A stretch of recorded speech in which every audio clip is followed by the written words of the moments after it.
Magandang araw sa inyong lahat guys. Ako si Joshua, your Provinciano developer. At sa video na ito, pag-uusapan natin kung paano gamitin ng maayos ang Laravel Eloquent ORM. So, meron akong ni-ready na apat na part ng video na to. So, ang number 1 is yung model binding or method model binding. Part 2 is yung Eloquent update. Part 3 yung pag-delete ng multiple record gamit yung Eloquent. Part 4 is yung last, yung update gamit din yung Eloquent ORM. So, kung gusto mong mas mapadali ang database operations mo sa Laravel, tamang-tama ang tutorial na ito para sa iyo. Tara, simulan na natin. So, unahin na natin yung part 1. So, ito yung part 1 syempre. So, model binding. Paano ba gumagana yung model binding? Hindi ba sa pag-define natin ng route, like itong delete. So, hindi to dapat delete eh. Palitan natin syempre. Get lang dapat to. Alisin muna natin yan. Alisin muna natin yung mga form na yan.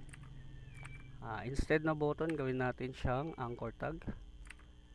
Yan. So, palitan natin. Sabihin natin siguro retrieve. Yan. So, href. Diba normally, ganito.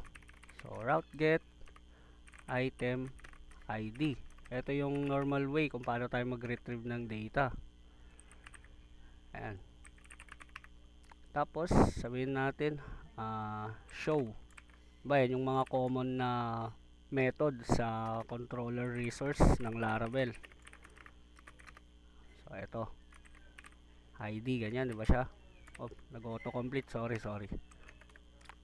Nag-auto-complete. Ayan. So, kunin natin na lang yung route name dito. Single data. Siyempre, nagre-require yan ng params. ID.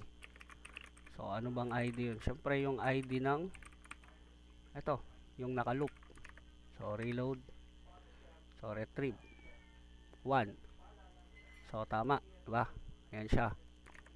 So, ngayon, paano ba natin dito gagamitin yung sinasabi kong method model binding?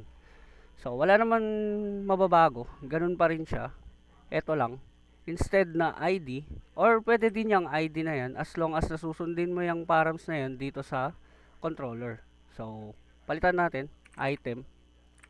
So, dito, papalitan na natin yung params ng item. Tapos, ito na yung tinatawag na method model binding. So, ilalagay mo dito yung model mismo. Then, instead na DDID, pag nilagay natin tong dump item na to, ang magpapakita dun sa retrieve natin is yung model instance, hindi na yung ID.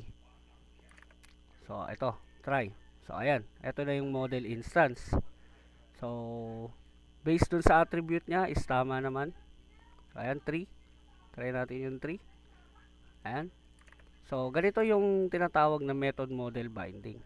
So, paano naman natin to i-delete sa method model gamit ang method model binding? So, pag-uusapan natin yan dun sa susunod nating tutorial. So, thank you guys.